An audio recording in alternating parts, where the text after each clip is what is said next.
Hello students, हम topic पढ़ रहे हैं NCERT class 12th genetic disorders. हम एक टॉपिक डिस्कस कर चुके हैं पहले। वो टॉपिक था हमारा फेनिलकीटोन्यूरिया, जिसके अंदर फेनिल एलेनिन किस प्रकार जो है वो मेंटल डिसऑर्डर के लिए रिस्पॉन्सिबल होता है, जो टायरोसिन नहीं बन पाते हैं फेनिल एलेनिन हाइड्रोक्सिलेज एंजाइम की एब्सेंस के बारे में। आज हम एक नया जेनेटिक डिसऑर्डर पढ़ते हैं। उस जेनेटिक डिसऑर्डर का नाम है sickle cell anaemia. Sickle cell anaemia, SCA, sickle cell anaemia बोलते हैं इसको। एनीमिया मीन्स ब्लड की कमी। सिकल सेल का मतलब होता क्या है? नॉर्मल जो RBC होती है, नॉर्मल RBC का जो साइज़ होता है वो मान लो बाइकॉन जो स्ट्रक्चर होती है उस स्ट्रक्चर पाई जाती है। लेकिन ये RBC का एक नॉर्मल साइज़ है। हम इसको इस स्ट्रक्चर में भी इस टाइप से देख सकते हैं भी एक नॉर्मल RBC की इस टाइप से साइज़ होती है। लेकिन नॉर्मल RBC की साइज़ ऐसी न होकर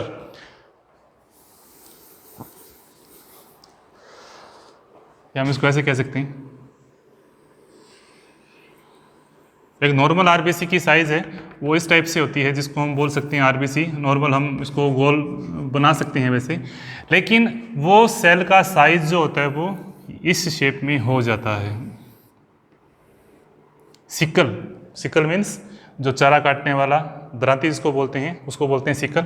तो सिकल की शेप में हो जाता है, जिसके कारण इस RBC का मेन फंक्शन होता है ऑक्सीजन का ट्रांसपोर्ट करना। क्या करता है? ऑक्सीजन का ट्रांसपोर्ट करता है। ये टिश्यूज़ तक, लंग्स में ऑक्सीजन आती है तो उसको टिश्यूज़ तक लेकर जाता है अपने साथ कैरियर के रूप में, ऑक्सी हीमोग्लोबिन के रूप में। तो ऑक्सी हीमोग्लोबिन बनाने में ये क्या करता है? महत्वपूर्ण रोल प्ले करता है हीमोग्लोबिन। तो यदि ये RBC का साइज़ इस तरह से नहीं होगा, इस तरह से हो जाता है, तो RBC की ऑक्सीजन कैरिंग कैपेसिटी या ऑक्सीजन परिवहन करने की क्षमता जो होती है वो बिल्कुल ही कम हो जाती है, और इस रोग को हम बोलते हैं सिकल सेल एनीमिया। ऑक्सीजन कम पहुंचेगी तो मेटाबॉलिज्म नहीं होगा, मेटाबॉलिज्म नहीं हो तो आगे आने वाले जो प्रोडक्ट हैं ऑक्सीजन की प्रेजेंस में जो प्रोडक्ट बनने वाले होते हैं, सेलुलर रेस्पिरेशन जो है वो पूरी तरीके से अप्लाई नहीं हो पाएगा। तो हमारे जो फूड प्रोडक्ट हैं उनका किसी भी तरीके से मेटाबॉलिक प्रोसीजर है वो रुक जाएगा।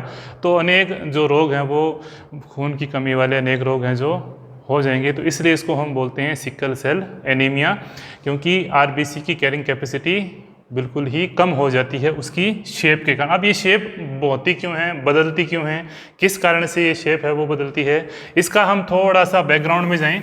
होता क्या है?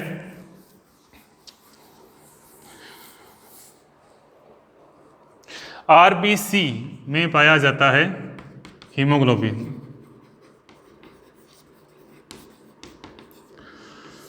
हीमोग्लोबिन के अंदर ग्लोबिन प्लस हिम के अंदर क्या होता है? फेरस या फेरिक, लोह के तत्व होते हैं, फेरस या फेरिक की अवस्था में पाया जाता है।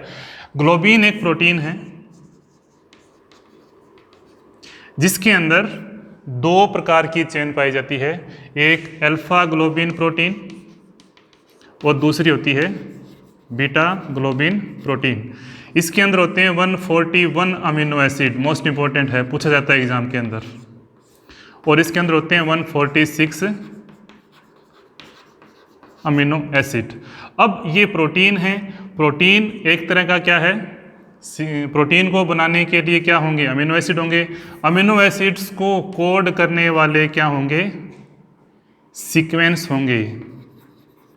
और सीक्वेंस किस पे पाए जाएंगे? वो DNA, और DNA किस पे होता है? क्रोमोसोम पे। तो इसका मतलब इस पर्टिकुलर ग्लोबिन प्रोटीन को बनाने वाला सीक्वेंस जो DNA के ऊपर होता है, जो अमीनो एसिड्स को अरेंज करता है, अल्फा ग्लोबिन के अंदर 141 अमीनो एसिड जुड़ेंगे, बीटा ग्लोबिन के अंदर 146 अमीनो एसिड जुड़ेंगे। तो इन दोनों चेन्स की फॉर्मेशन के लिए विशेष प्रकार की प्रोटीन बनती है, और प्रोटीन जो होती है वो ग्लोबिन होती है। उस ग्लोबिन प्रोटीन को बनाने वाले जीन क्रोमोसोम नंबर 11 पर पाए जाते हैं। इंपॉर्टेंट है। अब क्रोमोसोम नंबर 11 पर पाए जाने वाले जीन, अल्फा ग्लोबिन सही बन जाएगी, बीटा ग्लोबिन बिल्कुल सही तरीके से बन जाएगी, तो हीमोग्लोबिन सही बनेगा तो RBC प्रॉपर शेप में रहेगी। RBC प्रॉपर शेप में रहेगी तो वो पूरे तरीके से ऑक्सीजन का ट्रांसपोर्ट करेगी। अब इस रोग को कारण क्या है, इस रोग के कारण होता क्या है, होना क्या होता है, बीटा ग्लोबिन चेंज जो होती है वो बदल जाती है। मतलब कि इसके ऊपर जो नॉर्मल हीमोग्लोबिन जो चेन पाई जाती है उसे नाम दिया जाता है हीमोग्लोबिन ए। मतलब कि उसे हम क्या बोलते हैं, हीमोग्लोबिन ए, जिसके अंदर प्रॉपर सही तरीके से दोनों ग्लोबिन चेन पाई जाती है। तो इस क्रोमोसोम के ऊपर भी हीमोग्लोबिन ए जीन है और इस क्रोमोसोम के ऊपर भी हीमोग्लोबिन ए जीन है। इसका मतलब उस पर्टिकुलर ऑर्गेनिज्म के अंदर सही तरीके से हीमोग्लोबिन बनेगी, हीमोग्लोबिन सही तरीके से बनेगी तो वहाँ प्रॉपर आरबीसी का शेप है वो सही होगा। अब होगा क्या, यहाँ पर कुछ सीक्वेंस लिखे गए हैं, ये सीक्वेंस हैं बीटा ग्लोबिन चेन को बनाने वाले सीक्वेंस, मतलब कि उसके अंदर कुछ सीक्वेंस हैं। अब होता क्या है, यहाँ पर जीन में म्यूटेशन होता है। होता किस प्रकार से है, यहाँ पर जो लेफ्ट साइड में जो आपको दिख रहा है ये चेन का सीक्वेंस है, ये बीटा ग्लोबिन को बनाने वाला चेन का सीक्वेंस है। होता क्या है इसमें देखते हैं, अब थोड़ा समझ लेते हैं।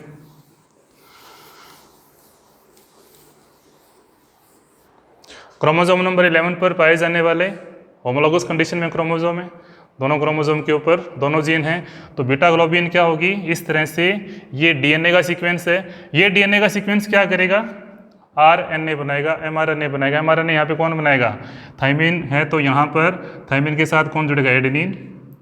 मतलब ये एमआरएनए बनेगा, एमआरएनए किसका बनेगा, ए सी, और यहाँ क्या बनेगा, यू।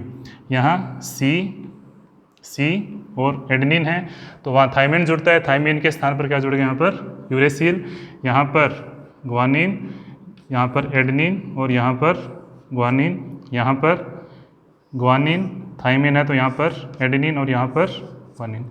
इस तरह का सीक्वेंस जो बनता है, ये जो है ये पर्टिकुलर अमीनो एसिड थ्रेओनिन को कोड करता है, ये प्रोलीन को कोड करता है, ये ग्लूटेमिक एसिड को कोड करता है, ग्लूटेमिन को कोड करता है, और ये भी ग्लूटेमिन को कोड करेगा। मतलब कि यहाँ पर ये पर्टिकुलर अमीनो एसिड जो हैं वो क्या बनाएंगे, बीटा ग्लोबिन चेन बनाएंगे, बीटा ग्लोबिन सीक्वेंस बनेगा। अब होता क्या है, ये बीटा ग्लोबिन नॉर्मल सीक्वेंस है, ये हीमोग्लोबिन ए को पाए जाने वाले जीन है। मतलब कि हीमोग्लोबिन ए के जीन इस क्रोमोसोम पर भी है और इस क्रोमोसोम पर भी है। अब होता क्या है, पर्टिकुलर सीक्वेंस यहाँ पर बदल गया। मतलब कि यहाँ पर जो डीएनए का सीक्वेंस यहाँ आ रहा था, ये अमीनो एसिड, ये अमीनो एसिड, थर्ड जो अमीनो एसिड का सीक्वेंस है जो ट्रिपलेट कोड है वो बदल गया। बदलने से क्या होगा, बाकी तो सही चलेंगे, ये ए सी यू, यहाँ क्या हो जाएगा, यहाँ हो जाएगा जी यू और जी, ये सीक्वेंस है बदल गया। यहाँ पर क्या है, जी ए और जी। ये जो कोड है ये है वेलिन, ये ग्लूटामिक एसिड को कोड कर रहा था, लेकिन ये जो सीक्वेंस था ये सीक्वेंस बदल गया और इस सीक्वेंस के स्थान पर ये सीक्वेंस आया। तो एमआरएनए कौन सा बनेगा, एमआरएनए वो सीक्वेंस बनेगा जिसके अंदर वेलिन अमीनो एसिड्स को जोड़ने वाला कोड है, जिसके कारण जो अमीनो एसिड बीटा ग्लोबिन को बनाने वाली चेन है वो नॉर्मल हीमोग्लोबिन न बनाकर वो सिकल सेल या आरबीसी के प्रॉपर शेप को बनाने वाले जीन इस पे नहीं पाई जाती, तो हम इसको बोलते हैं हीमोग्लोबिन एस या सिकल सेल हीमोग्लोबिन बनाने वाले जीन। अब होगा क्या, अब इसके अंदर अब क्रोमोसोम की कंडीशन है, यदि क्रोमोसोम इस कंडीशन में है तो ये क्या बनाएगा, नॉर्मल हीमोग्लोबिन या आरबीसी पाया जाएगा। आरबीसी क्या होगी, प्रॉपर शेप में होगी। अब यदि यहां पर हीमोग्लोबिन ए, तो यहां पर एक क्रोमोसोम तो हीमोग्लोबिन ए रख रहा है, दूसरा जो जीन है वो हीमोग्लोबिन क्या रख रहा है, एस जीन रख रहा है। तो ये क्या कहलाएगा, कैरियर, मतलब कि सिकल सेल। ये नॉर्मल ऑर्गेनिज्म होगा, ये नॉर्मल ह्यूमन होगा, उसके अंदर किसी भी टाइप से सिकल सेल एनीमिया के लक्षण नहीं होंगे। इसके अंदर हीमोग्लोबिन नॉर्मल होगी और आरबीसी प्रॉपर शेप में होगी। थर्ड कंडीशन क्या होती है, यदि दोनों ही क्रोमोसोम पर हीमोग्लोबिन ए वाले जीन न पाए जाकर haemoglobin S, haemoglobin sickle cell anaemia वाले दोनों ही जीन में म्यूटेशन हो जाता है और वो जीन म्यूटेशन होकर वेलिन प्रोटीन को, वेलिन एमिनो एसिड को जोड़ने का सीक्वेंस पाया जाता है, उस सीक्वेंस में क्या होगा, वहां पर दोनों ही क्रोमोसोम क्या रखेंगे, सिकल सेल एनीमिया वाले जीन रखेंगे, HbS रखेंगे। तो ये क्या होगा, सिकल सेल एनीमिक होगा और रोगी होगा। इसकी जो आरबीसी का शेप होगा वो सिकल सेल वाला होगा, सिकल सेल जैसी उसकी शेप होगी, सिकल साइज में होगी। तो इस तरह से ये क्या होगा, एक तरह से रोगी होगा, ये इन्फेक्टेड होगा, क्योंकि इस कारण यहाँ पर ये डोमिनेंट है तो इसके कैरेक्टर को एक्सप्रेस नहीं होने देता, या दोनों कंडीशन डोमिनेंट है। यहाँ पे ये हीमोग्लोबिन ए जीन है वो डोमिनेट होता है, हीमोग्लोबिन एस रिसेसिव कंडीशन में होता है तो इसको एक्सप्रेस होने नहीं देता। तो नॉर्मल ये व्यक्ति जो है वो आरबीसी शेप, प्रॉपर शेप, लेकिन कैरियर के रूप में होगा। और यहाँ पर ये दोनों ही कंडीशन में क्या आ जाता है, रिसेसिव कंडीशन में आ जाता है, तो इसलिए इसको हम बोलते हैं ऑटोसोमल रिसेसिव कंडीशन में पाए जाने वाले जीन जो क्रोमोसोम नंबर 11 पर पाए जाते हैं। तो इस कंडीशन में नॉर्मल होंगे। यदि यहाँ पर एक क्रोमोसोम के ऊपर हीमोग्लोबिन एस वाला जीन है तो हम कैरियर बोलेंगे। और दोनों ही कंडीशन में, दोनों ही टाइप के जीन है वो सिकल सेल एनीमिक, मतलब कि दोनों सीक्वेंस हैं वो इस टाइप के हैं, तो सीक्वेंस इस टाइप के होंगे तो वो रोगी वो क्या होगा, सिकल सेल एनीमिक रोगी होगा। और उस व्यक्ति को वहाँ पर नॉर्मल आरबीसी की शेप ना मिलकर सिकल सेल आरबीसी की शेप में मिलेगी। अब ये किस प्रकार आगे पीढ़ी दर पीढ़ी ट्रांसफर होता है वो देख लेते हैं किस प्रकार से होगा। अब हम केस लेते हैं, एक कैसा केस लेंगे, संतानों के ऊपर क्या प्रभाव पड़ेगा अभी देखते हैं।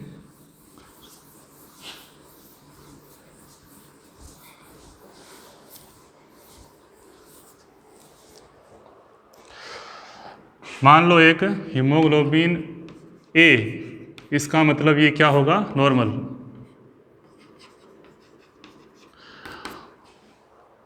ये है मेल, हम इसको मेल मान लेते हैं, मेल। और यहाँ पर हीमोग्लोबिन ए एक नॉर्मल है और यहाँ पर हीमोग्लोबिन एस, ये क्या होगा, कैरियर। तो इस कंडीशन में क्या होगा, इनके यदि आपस में मैरिज होती है, ये फीमेल है, आपस में इनकी मैरिज होती है, उस कंडीशन में क्या होगा, उस कंडीशन में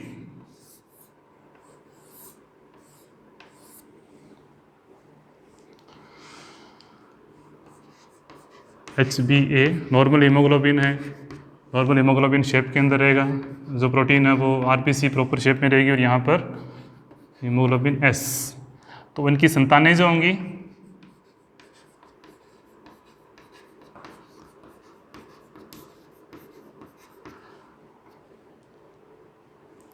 उनकी संतानें जो होंगी उनका क्या होगा देखते हैं अभी।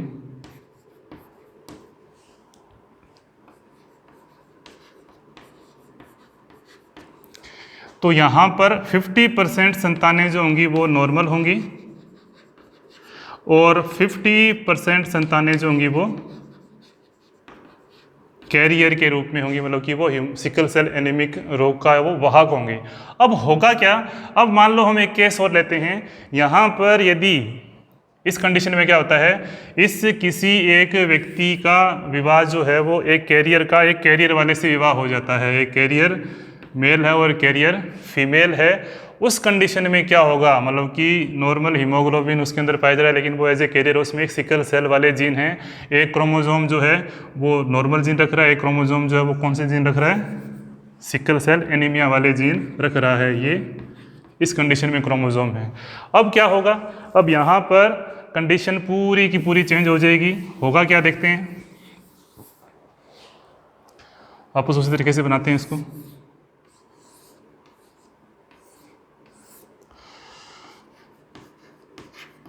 गैमेट बनेंगे, इसके गैमेट यहाँ लगा लेते हैं और इसके गैमेट हम इधर लिख लेते हैं,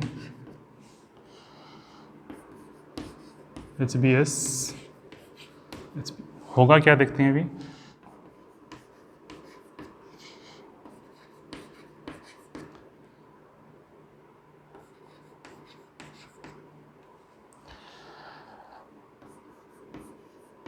ये संतानें जो होंगी वो क्या होंगी, ये दोनों कैरियर, ये भी क्या होंगी कैरियर, लेकिन एक संतान जो होंगी वो क्या होंगी, सिकल सेल एनीमिक होने के चांस हैं 3:1।